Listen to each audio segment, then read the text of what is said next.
Hello and welcome back to Protect Life. Here to break the consensus. I'd like to thank you for all for joining us. Before we begin, I'd like to say if you could click the old subscribe button, then you'll be advised when we have any new materials, new videos, etc., up for you to have a look at. Also, as you know, we're going into a year where we've got a lot of fights on our hands, a lot of campaigns going on, and we need your help if you can give it. So the donate button is there, and anything you can give will be really appreciated and will be used to defend those values of life that we all share. Today, I'm delighted to welcome back our friend Mary Kenny. Mary is joining us from across the water. And I hear, Mary, you have had your first jab. Is this true? Indeed, I have had the Oxford Astra jab at when I think the beginning of February. So I'm just waiting now for my second ones, and very grateful to have it. Yeah. Yeah, well, I think we're all, well, a lot of us are looking with a degree of envy across the water and up north at the speed at which it's being rolled out. And do you have a sense of maybe getting towards a, a return to being able to have a sense of safety, a sense of being alive in the world again? Well, I feel, Michael, of course, that we've been through a very long Lent in a way. A very long uh, time of being cloistered. And there have been advantages to that, Mhm. um, advantages of reflection, and of taking stock and looking at life and seeing whether the things that I spent some of my time doing had been worthwhile, and how I should redirect my life in a way. So there's been an element of kind of retreat, which in some ways has been fruitful, but of course there's been a sort of negative side where I do feel we've all gone into our shell much more. Introverted people have become more introverted. Timid people have become more afraid of Mhm. going out. People with suicidal thoughts have become more depressed by that. And people with problems like alcoholism have had far greater problems to deal with because there are no distractions. I mean, in Alcoholics Anonymous and organizations like that, which are very, very good, they always advise alcoholics to go and do something, go to a church, a library, a concert, Mhm. don't think about liquor, and just do something, go and meet someone for coffee. These are the simple little um, tricks, not tricks if you like, but strategies to cope with things like addiction. And that's all gone. All those alternatives are gone. So it's a concern for me very much that people with alcohol and drug problems are in a much worse state. No doubt that there have been problems and there are issues around mental health, and not just mental health. But I think it's interesting what you're saying is, do you think that maybe for some people, maybe a lot of people, this has forced a refocusing, a reassessment of value? That maybe when we come out, and please God, it will be sooner rather than later. I'll give you an example of what I'm talking about. Maybe then you can maybe what you think. I noticed right from the beginning when people were talking very negatively about the whole experience, and I understand why. But one thing I noticed sitting at my computer looking out the window were so many families, particularly young families, fathers, mothers with children. And I remember thinking, for them, I think that maybe there will be lots of children who will look back at this was a time that they had an opportunity to spend so much time, particularly with their father. And fathers, young fathers, have a chance to spend time with their children that they wouldn't have had. And I think for us, our awareness of the importance, the primacy of family and human relations rather than objects and activities really became sharpened. And I think for some people, it's been maybe quite a joyful and enriching opportunity. I don't know. What do you think? Do you think that there maybe there's a chance that we might use this to come out with a slightly reordered sense of values. I'm sure that's absolutely true, Michael. And I think it's a very good point about family life. I mean, my younger son has three children, and he and his wife are with them all the time, and they've had some lovely family times together. You know, really warm and close, and playing games together. You know, sort of Monopoly is one of those games that parents get drawn into with their children, and of course, children can keep that kind of board game going kind of for hours and hours and hours. Yeah. And, that's very, very nice, I think. And they watch movies, more movies together and so on. So I think that is a very positive side. But I suppose the extended family tends to lose out because the grandparents Hmm. can't see the children. And that is, of course, we do have Zoom, and we've all, upped our game with Zoom and other face-to-face means of communication like FaceTime. But but I do think there is the grandparents feel that they've missed out a lot, and children, of course, grow so very, very quickly. You don't realize it until you're a grandparent, just how quickly. And speaking for myself, I didn't realize how quickly. 1 minute there's dear little tots running around, and the next thing they're going to secondary school and beyond. So that there has been precious time which we've all missed. But I suppose that what we need is the light at the end of the tunnel, the feeling that we will come out of it, and that's where hope is a Christian virtue, and one must keep hoping. But patience is also something that's we have been rather put to trial about, I think, trying to exercise patience. um Yeah. I think joking, I mean, I say this joking, not really joking. I think that maybe for some particularly younger people, people of my age and certainly older, because of the way we were brought up, we were trained to a degree to live in boredom. And I think that an awful lot of young people have never had that experience. They've never had the experience of having to go to church on yes, Good Friday 2 hours beforehand because otherwise you wouldn't get a seat.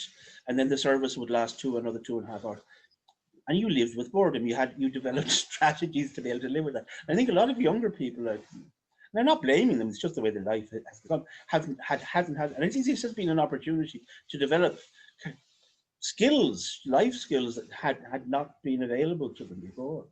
yes. It's And I mean, I read just the other day very interesting some very interesting thoughts about creativity, where the idea was put forward that creativity actually requires boredom.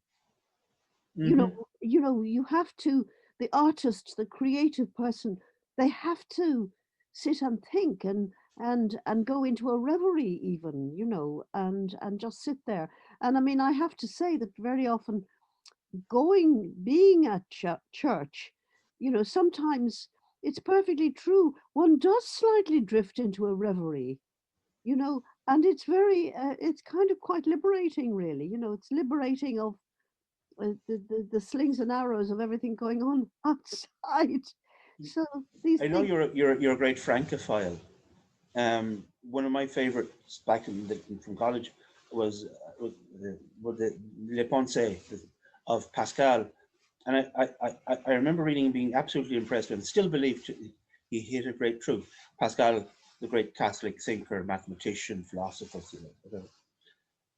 And Pascal said that we spend our lives looking for diversions, divertissement, and that all the problems of humanity go down to our inability to sit in a chair by ourselves for an hour and just to be with ourselves. And I think that a lot of us have been forced into that. yes, I mean, I wanted to talk a little bit today about culture, and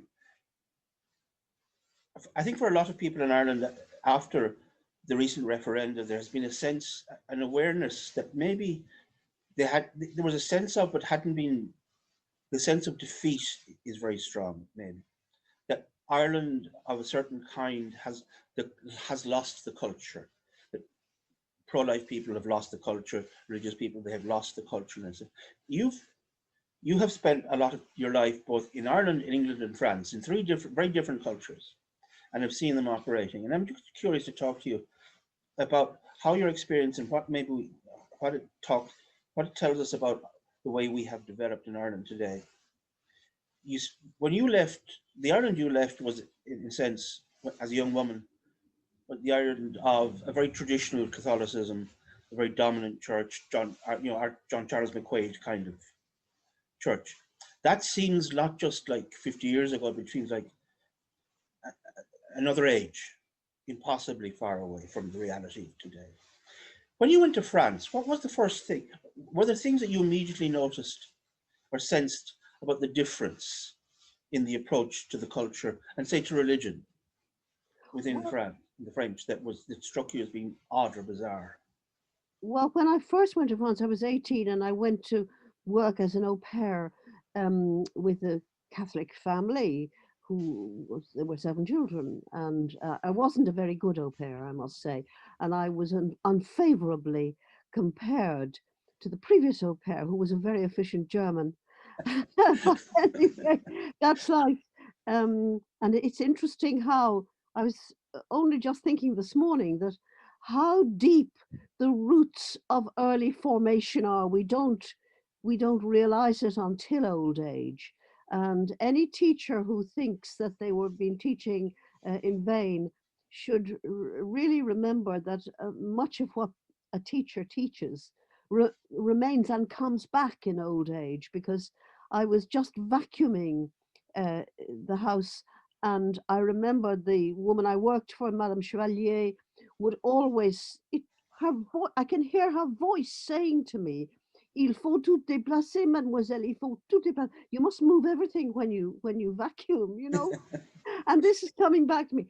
But I'm going to say something rather paradoxical in a way, Michael, which was my first and strongest impression of the difference between Dublin and Paris, or the suburbs of Paris, in 1962-63, was that France was a much more formal culture. That was the Hmm.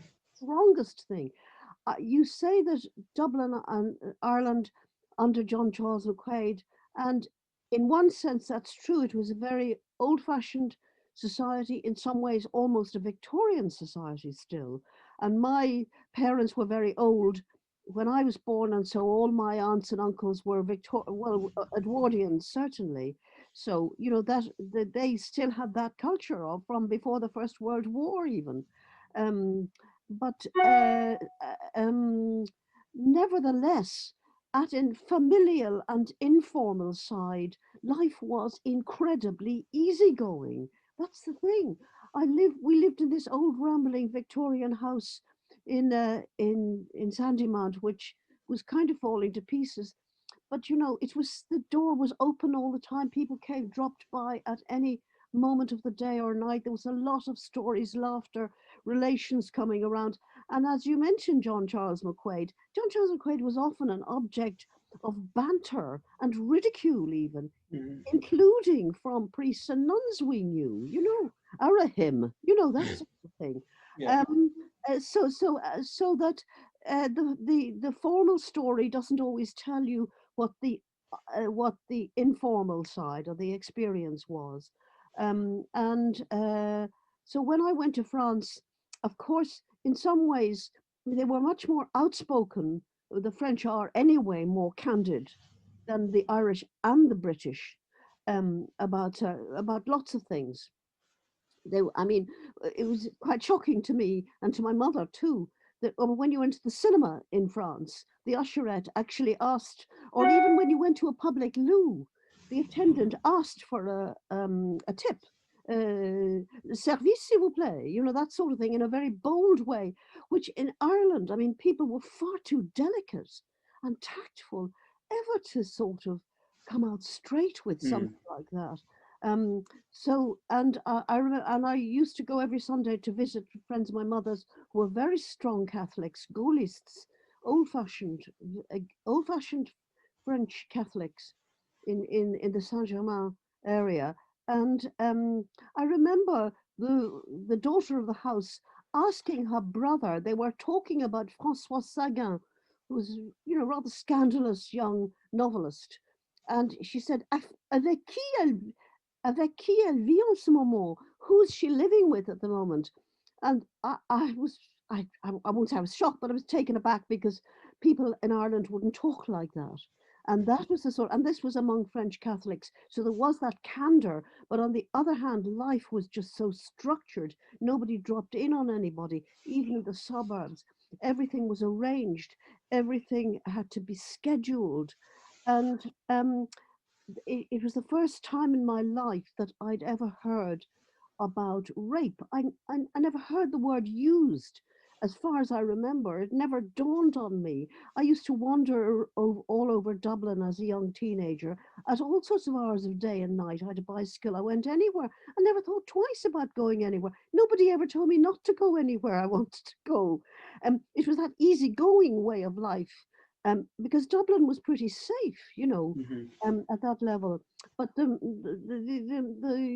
woman that I worked for, she was absolutely terrified that I would be raped if I went out at night or if I came home late at night. She used to say this all the time, Mademoiselle, vous serez violée, vous serez violée. And I had to look this up in the dictionary. Um, so that although it was a freer society, in at a I suppose in a more modern way and more candid and open. It was nevertheless, in some ways, it was in some ways I would say a more controlled society, more controlled by bourgeois traditions and by structures. And that easygoing way of life in Ireland was at such a contrast. So that was there. That's the paradox of the difference between the two. You say the family you went to were Catholic, and you French Catholics. They're friends of your mother's. No, the Ireland of that time, and I think we should remember. People talk about it, exclusively Catholic churches, but it, church attendance was high across the board. It wasn't just Catholics who were going to church. Met practice rates were across. I'm almost, shall we say, next door neighbour of my local Church of Ireland church. Rather beautiful, very fine building, and a large church. And I remember as a child in the 70s, it was full on a Sunday morning. There was service, there was communion service, then there was a morning prayer, and then there would be vespers in the evening, and the principal service, family prayers, the cars were parked up and down the street. So practice rates amongst Church of Ireland, Presbyterians, Methodists, and Roman Catholics, it was high. It wasn't just Catholics. To what extent was even at this stage in France, was it slightly unusual to be a practice? I mean, was there how laicized had France become? How secularized was your sense of France at that time? Well, what something which was I subsequently came to understand was quite a Latin idea, was that church was considered more suitable for women and children. Hmm.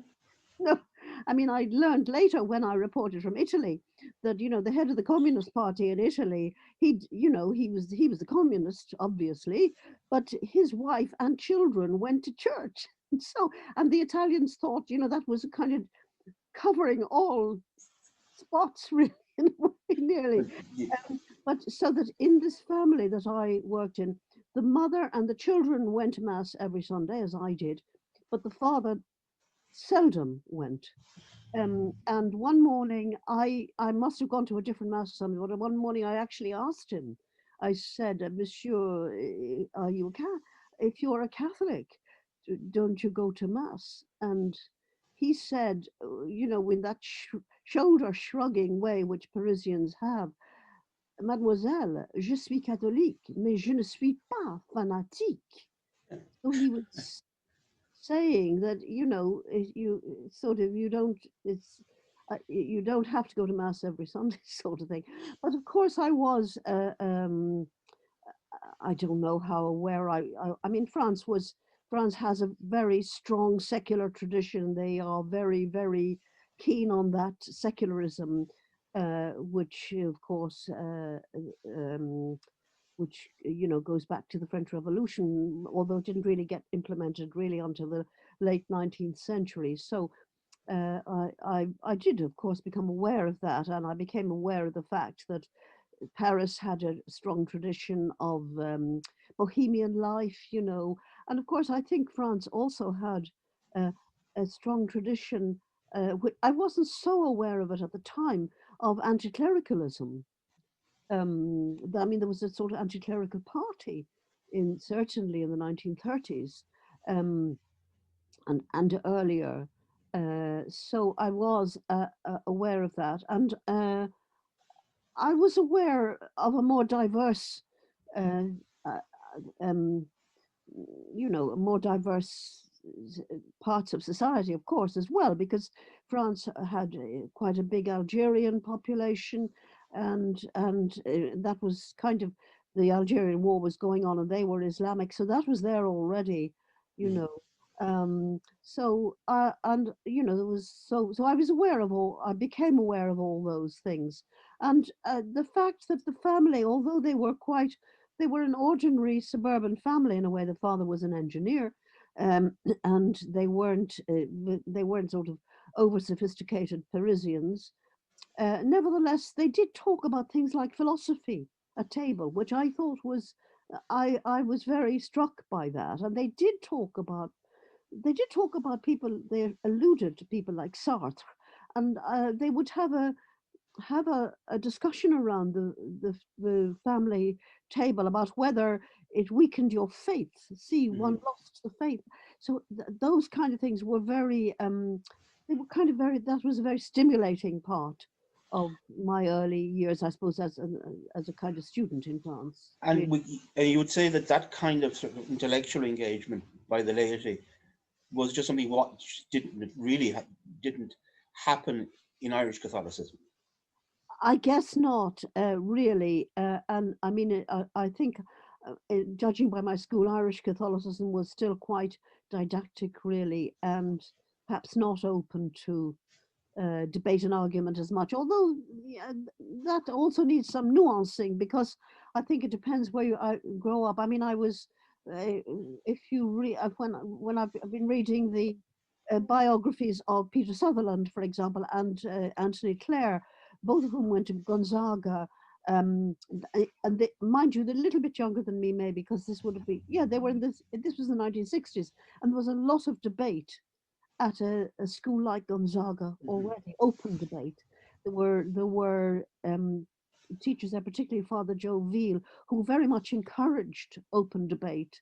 So it did exist in Ireland, but I suppose But I you're talking Gonzaga, maybe. I mean, you're talking about a handful of elite schools, really, aren't you? yes, I suppose. I mean, I was at the Loreto and Stephen's Green, so maybe girls were not as open to it in some ways. I mean, there were limitations on girls' education. I now see, looking back, but although that obtained in England as well.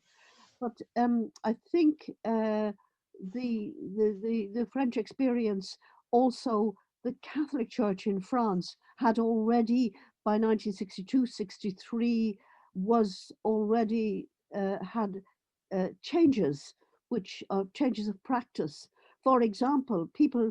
I mean, in Ireland, women were still wearing covering their heads in church most of the time. Hmm. Well, they didn't in France, and also um, so worship itself had already become more informal.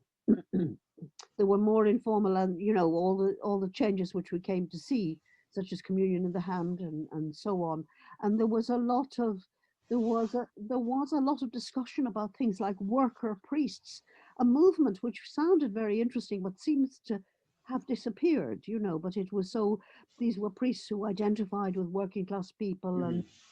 and worked in factories and so on. So there was discussion about that as well, and that was something new to me as well. So, And I remember, actually, mind you, being in the Jardin de Luxembourg because I left anyway the suburban au pair job and got another job in Paris with as a companion to an old lady.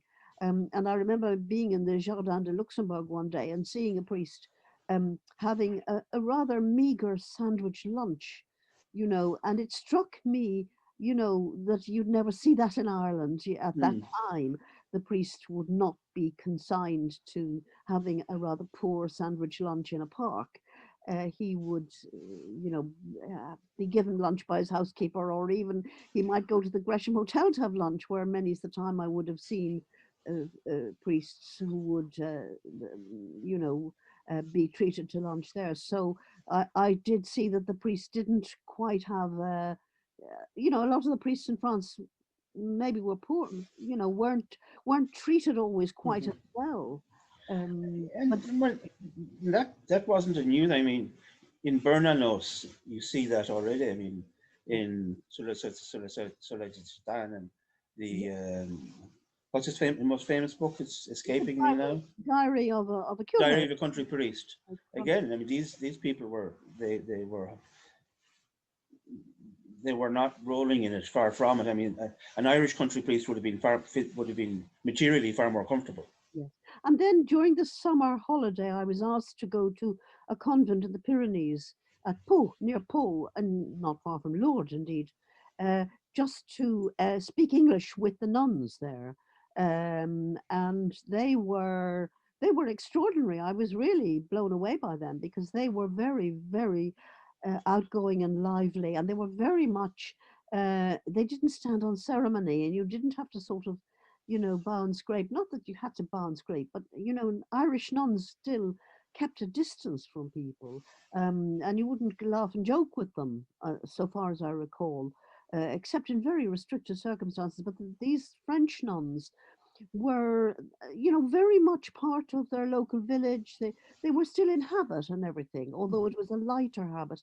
And they always drank wine at lunch, you know, which really astonished me. And the reason, of course, is that it was a local vin du Bay. It was One nothing.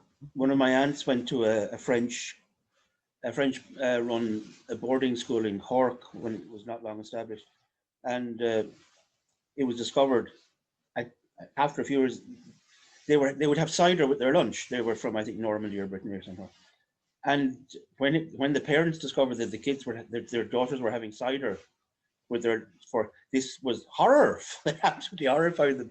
And I think the practice was discontinued. But for the first 5 or 6 years, cider was, and because the nuns thought it was perfectly normal. But I just mentioned, for example, Bernanos. And the thing I wanted to move on to when we talk about in England is, like, whatever about everything else, the French have this very definite, very strong intellectual, artistic tradition. Not obviously people like Sartre and Camus, but in the Catholic sense, you've got Bernanos, people like Simon Weil, like Mauriac.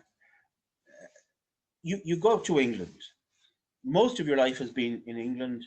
Your family is English. Your husband, your children are English. England, you're there. You're in a country which is not a secular. England is not a secular state. It has an established religion. The Queen is the governor of the Church of England. And I think for a lot of Irish people that was strange. I'm beginning to see that maybe for all religions, maybe there is an advantage to that, having that sense. But that's another subject. But England has this very, in the 20th century, particularly 19th, 20th century, a rich, deep tradition. You have Waugh, Green, Muriel Spark, Hilaire Belloc, G.K. Chesterton, Gerald Manley Hopkins. I mean, it's an incredible list. And also at the level of journalists and authors, media personalities. So, what was your impression of being first?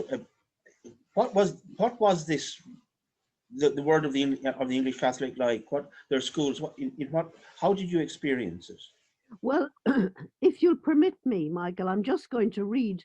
I couldn't read the whole list because it would take too much time, but I'll just read a list of some of the English Catholic converts uh, of the between the war era, which starts with G.K. Chesterton, Cecil Chesterton, Morris Baring, Sheila K. Smith, Compton Mackenzie, Halliday Sutherland, Christopher Hollis, Lady Eleanor Smith, Lord Alfred Douglas, Sir Shane Leslie, he's Irish, of course, John Rothenstein, Titterton, Evelyn Waugh, George Glasgow, Christopher Dawson, Pamela Franco, Rosalind Murray, Toynbee, Wyndham Lewis, E.T. Sherwood Taylor, Ronald Knox, Vernon Johnson, Father Humphrey Johnson, Gertrude Godden, Alfred Noyes, William Overbeck Wright, Countess Brasserie, Violet Clifton, Lord Pakenham, who would of course become Lord Longford, Eric Gill, Peter Anson, the Earl of Wicklow, actually an Irishman, Naomi Jacob, Mother Alice Forbes, Professor Temple, Wilfred Mennell, a wonderful family the Mennells were, C.F. Beals, Dr. Letitia Fairfield, Father Owen Dudley, R.H. Bruce Lockhart, Graham Greene, George Scott Moncrief, the great translator of Proust, Claire Sheridan, Barbara Barclay Carter, Reginald Jebb, Lord Holden, Naomi Royd Smith, John Epstein, Edgar Prestage Father, Messenger, Theodore Maynard, and Saunders Lewis. That's just a list. And there was somebody else, of course, I came across in the Times, list of great lives the other day, the great anthropological pioneer Evans Pritchard, who was an astonishing scholar who discovered very many what we would have then been called primitive or tribal cultures, and is greatly regarded. And he became a Catholic in middle life as well. So you had that tradition, indeed, of English intellectuals becoming Catholics in that period between the two wars.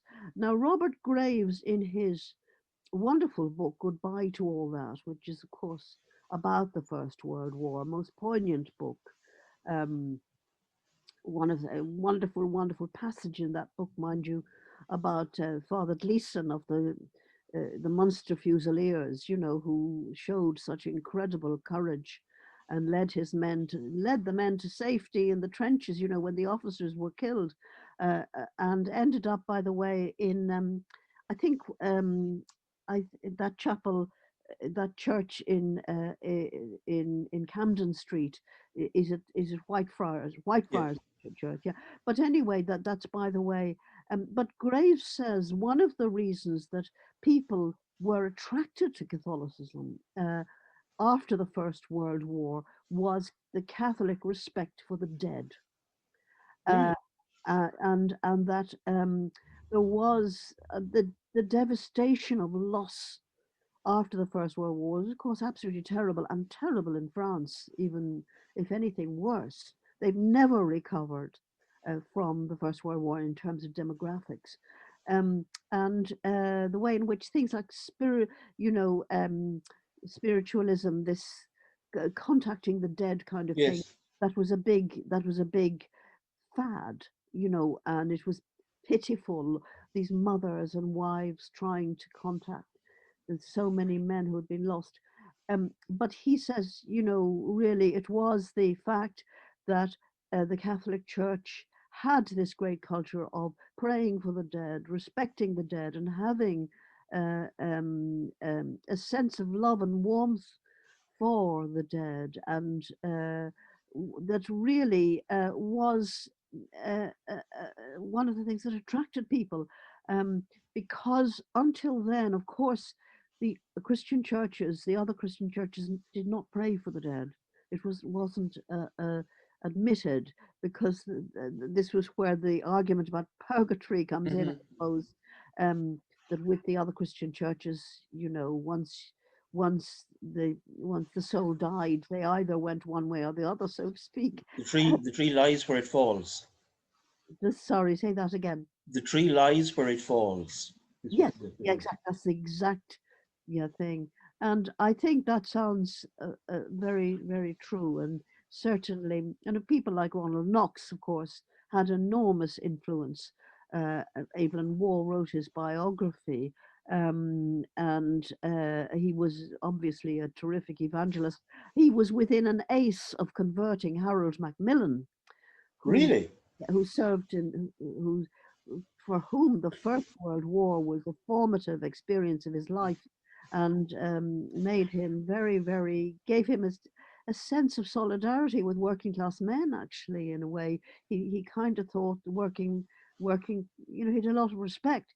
But one of the things with Harold Macmillan, like a lot of English men of his class, not a lot, but quite a few Englishmen of his class and time, his mother was an American, Winston Churchill's mother as well, of course, Mhm. you know, Lord Hailsham. I think maybe Anthony Eden's mother was, because these American girls came over in the 1890s, 1880s earlier, and married English toffs. Um, but his mother was an American, and she was of a strong American evangelical Protestant tradition, and she told Harold that, you know, she certainly came down very heavily on him when he was leaning towards Catholicism, and he didn't quite, as the Anglicans put it so nicely now, he didn't quite cross the Tiber. Uh, but you know, they're the Anglican, the Anglicans who are uh, the con- who are in communion with the Catholic Church, and but he always had that soft spot, and of course he was very, very influenced by Ronald Knox as well. I think that was very much part of the culture. And that must have that obviously forms your experience of this church. I mean, it must have made for a very interesting and eclectic congregation. Certainly in London, Yes, churches it's in London, on, you absolutely. You know, very diverse ethnically and yes, intellectually in yes, class. absolutely. And I was friends with, and still remain friends with the Longford family, you know, which of course included Lady Antonia Fraser and Rachel Billington, who thank heaven are still with us, and Thomas Pakenham too. Although I think it was more the women of the family who were the stronger uh, churchgoers. Um, you know, and Antonia Fraser, who is almost 90 and wonderful, in wonderful condition, as state or health and everything. She described herself not long ago in the tablet as an Irish Catholic, which is quite interesting. That is how she identifies. Uh, I think because of her father, Frank, who was a very, very devout convert. Um, and Do you, do you you know, think that today, rather ironically, even though Catholicism is a minority, obviously a minority faith in the United Kingdom, religious practice is a minority activity, but Christians of any shape or form, I think they're probably more regularly practicing Roman Catholics now in England than there are than Anglicans, strangely. I think so. Yes, yes. On Um, statistics, yeah. it hasn't been the religion of the state for a very, very long time. But do you feel, in an odd way, you are less of a dissident in England now than you are when you come to Ireland? Yes, I think so. Yes, very much so. Maybe there's a lot of other social factors involved in that as well. Um, I think the tradition in England is much more that you know, your religion is your private business, so to speak. Um, at the same time, there is a kind of respect, despite all the problems we've had, all the scandals and so on. There is a sort of respect for Catholicism, and there is somewhere in the English um, collective unconscious, as Jung called it. I think there is that feeling that it was an old faith of England as well, Hmm. and that, you know, the things like Walsingham and the traditions of the pilgrimages and so on. And there's a huge revival of interest in pilgrimage. You know, that's a whole other program, Michael. But the interest in pilgrimage is amazing now. And Um, our own Professor Eamon Duffy, of course, with the stripping of the altars, I think, has talked to that sense yes, of the tradition, the essential Englishness yes, of Catholicism, that it's not necessarily a foreign stream thing. yes. But Whereas in Ireland, you know, again, I mean, my parents were very easygoing and tolerant people, and their attitude would always have been anyway that you never embarrass anybody over religion. It's just bad manners and so on. And as you said, you mentioned about other Christians, and Sandymount, where I grew up, was we had lots of Protestant neighbors, and the relations were very, very good. So I would never, um, you know, uh, uh, uh, I mean, I think in society it's polite to respect whatever anybody's faith is. But I do find in Ireland, not overwhelmingly, but more in Dublin perhaps, a slight sort of slagging of you a little bit. And the Irish slag anyway, and they don't Hmm. always mean to be harm, but are you right wing Catholics? That sort of thing. I'm not a religious person. I like to describe myself as a sympathizer rather than than a member. But if you look at in France, in Spain, in Italy you have a wide variety of newspapers from the right to the left to the communist, whatever. But if a communist, an atheist, anti-cleric is engaging with a Catholic, they will take him seriously. The Yeah, same in France. The thing I find that's slightly annoying is that the person here, they don't seem to understand the depth of the intellectual culture. They don't take it seriously. that's true. It's rather adolescent. Yes, And this phrase, I've been all my life, oh, I'm going to listen to a man in a dress. Well, for a start, they obviously have never seen a bloody dress if they think a soutane is a dress. They can't tell the difference between a coat and a dress because it's a long coat. That's just childish. And it yes, doesn't advance any discussion. I'm not saying you shouldn't criticize, but at least criticize from a position of information and maturity. yes. It's childish. Or am I? Does that ring any bells for you? Well, absolutely. And I suppose, like something like the repeal referendum has kind of, it probably deepened hostilities to one way and another. Uh, so uh, and so I feel that there is more hostility, but there's also more, what I would, a little bit more chippiness as well. Hmm. And uh, I mean, I had my adolescent rebellions in the 1960s, but that's 50, 60 years ago. They're still having their adolescent rebellions. I mean, it strikes me as sometimes very strange. But having said that, I have friends in Dublin who are admirable people of faith, admirable, don't, very tactful, very kind, don't push it on other people, and so on. And wouldn't mix it with politics either. Sometimes I don't like this phrase, "you right wing Catholics." What do you mean, you right wing Catholic? What makes me right wing? Excuse me. Um, I find that very very sort of adolescent as well. Although I do understand what has happened. What has happened is that um, being left wing used to mean have an economic meaning. It meant somebody like the admirable Labour member of Parliament at Westminster, Dennis Skinner, who never took more than a miner's wage all his life. Hmm. That was what being left wing meant. Being left wing now means, swanning around the world, having, three or four cars in the front, having a house in wherever you like, holidays everywhere, but having progressive views on social, being very LGBT, being very pro-choice. That's what's called being left-wing now. So the whole focus of politics has moved from an economic basis, not grinding the faces of the poor. I would have thought is a very important thing. So it's But become more of an attitude.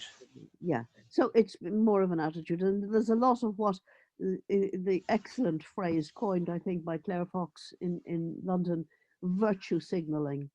Just before we tie up, because I'm aware of the time for you, we And have a new Archbishop of Dublin. yes, The last Archbishop I had was this a man who caused a certain amount of debate amongst people in Ireland. I think he probably was a man who did his best, but I think was unmanned to a degree by the size of the nature of the scandals and the hurt that had been done, and he found it hard. If we're talking about the culture, and that's essentially what we're trying to talk about a little bit, the sense of a culture, because every politics is downstream of culture. Ultimately, the culture will, politics will follow the culture. If you were, and I'm not looking to you like to be sold on here and give the great wisdom, but just is there any one thing, if you look at France or your experience in England, something that could be done additionally? I'm not saying to convert the culture, but at least to sustain the people that are still within it. What Well, would you do to help to sustain and support those families and those people that are still within the Catholic culture? well, I think one of the biggest things we've lost, really, Michael, is the loss of beauty. Hmm. And and I think you mentioned the word culture. I mean, I would bring back, absolutely bring back holy pictures, beautiful holy pictures. I would commission lots of beautiful I mean, and as soon as we get out of this pesky thing, lots of music. I mean, my cousin in Paris, a cousin in Paris, and he has the church that he goes to is tremendously well attended. It's in the 15th arrondissement, and awfully well attended. And they've got, you know, families, single people, older people, younger people, everything coming to that church, multiracial, indeed, multicultural, and they've got enormous amount of music which draws people in, and I think that is the area that I think. I mean, because if you look back to Ireland in the 40s and 50s, even though it was an old-fashioned and in many ways repressive society, there was a lot of beauty. That beauty was there, which James Joyce mentions. The beautiful litanies and so on. And I think that is something we really, really need to go back to, and Yeah. also to be aware of, you know, of the traditions that we come to. I mean, I watch quite a lot of French television now because as a compensation for not being able to go to France. Um, and even though, as I say, this laïcité, their obsession, political obsession with laïcité, secularism is the rule of the state. Nevertheless, at the level of culture, there is this tremendous sense of the deposit of French Catholic culture. They have these long Mhm. long conversations about the conversion of Clovis and Clotilde and the Catholic France going. There's a sense of going back, to the early years, that it was the building block of their culture and their And nation. when Notre Dame That's enough. caught fire, you had a sense of trauma, national trauma. I think, which was very interesting. I'll finish with this question. I just one other thing, Michael, which I think is important, because you mentioned, the scandals, the hurts, and so on, and that is more comparative cultural studies as well. If you were to read some of the Irish media, the mainstream media, you would think that um, the uh, uh, discrimination against single mothers was a uniquely Irish practice. In Mhm. fact, well up to the 1970s, English, Jane Robinson's book on the family, eh, people in Britain, you know, the unmarried mother had a stigma right up to, there must be more comparative cultural studies, which stops this kind of obsessive isolationist attitude that Ireland was the only country in the world where, there were these traditional values which weren't always very kind, Yes. but probably but developed out of the economic circumstances of the time and so on. So I think Yeah. much more cultural comparison needs to be done. You talked about beauty, and I'll finish with this. Do you think that part of the problem, and I agree with you, I'm a fan of beauty anyway. Who isn't? But I used to go regularly to a hotel in Sligo for work, and on the way we used to pass by a building which, after the second or third time, I realised it was a church. I'm not speaking rhetorically when I say that it looked like the back of a cash and carry. And it has struck me, if you look around Ireland, the churches that were built in the 60s and 70s, that there was a reaction that they in against everything. I mean, I have seen people take sledgehammers to Italian carved altar rails, beautiful pieces of craftsmanship, kind of an iconoclasm and a belief that a church ultimately should be basically just a meeting space. That's what it is. And I think that that understanding, if religion does not offer people the access to the numinous, Mm, then it's at nothing.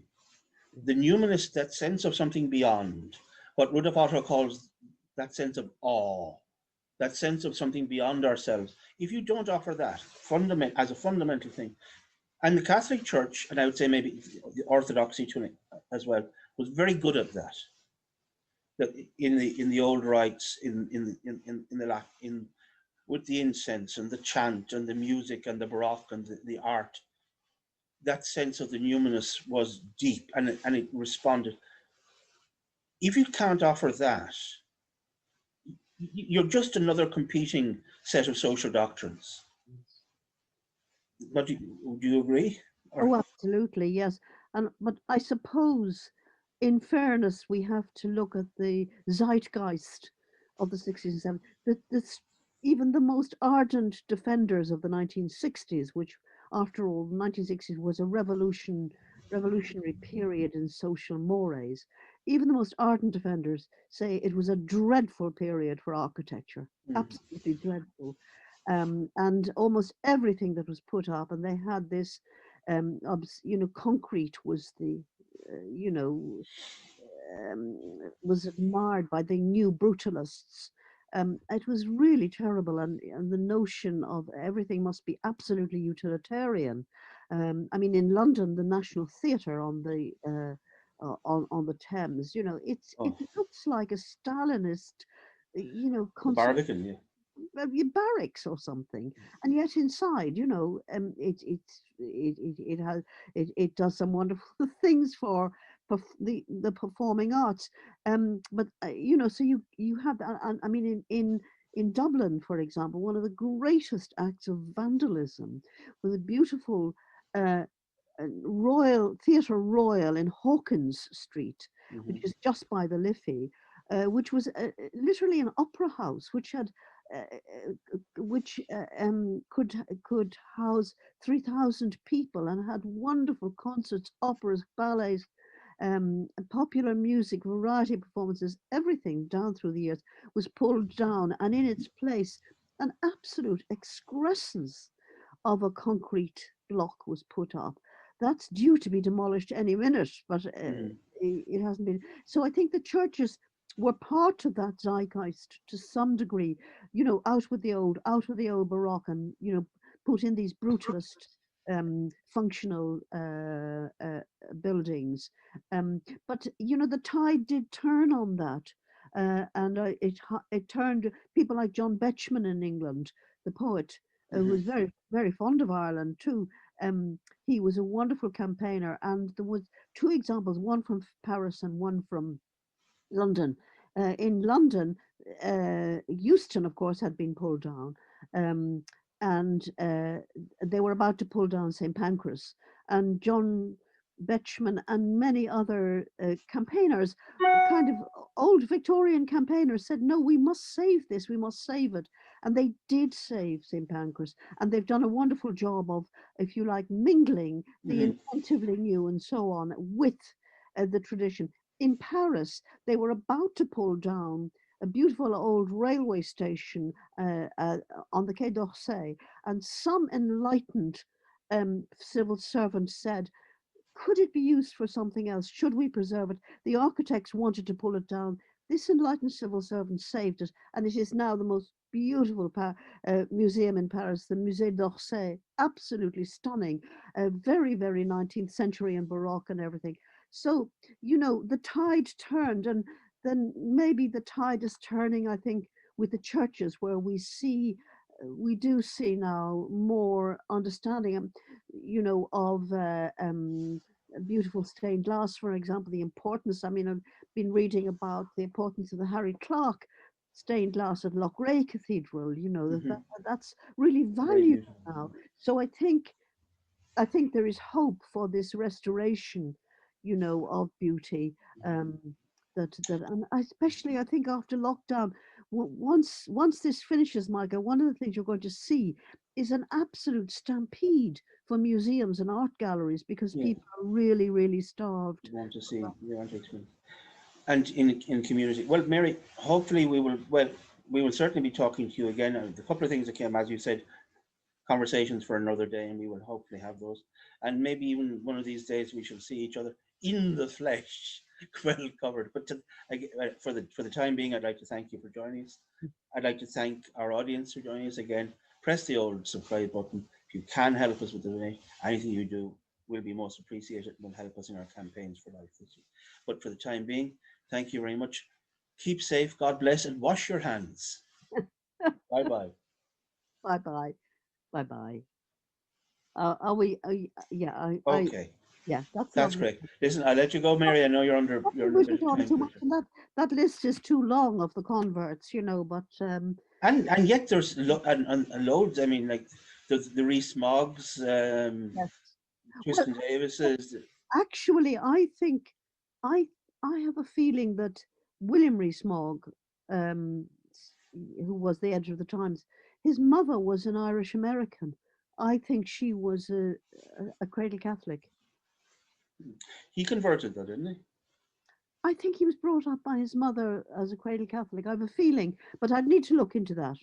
There was a funny time there. I've heard somebody pointed out. It was no, not 20 years ago when it was a strange contestation of circumstances. The leader of the Tory party, Duncan Smith, was a Catholic. He was the first Yeah, Catholic leader of the yeah. Tories. Tony Blair was effectively a Catholic. He became one, of course. Yeah. The editor of the Time, the Sunday Times, I think, was a Catholic. The editor of the Telegraph was a Catholic. The No, editor of Charles Moore. Yes. Yeah, it was the the Telegraph. editor of the Spectator was a Catholic. The director general of the BBC at the time was a Catholic. I think maybe even the editor of the Guardian No, or, I don't. or the Observer. I can't. One of them Yeah, maybe. was a Catholic. It was bizarre. It was this. If you'd been looking at it from the point of view like of the of conspiracy theorist, Yes. you would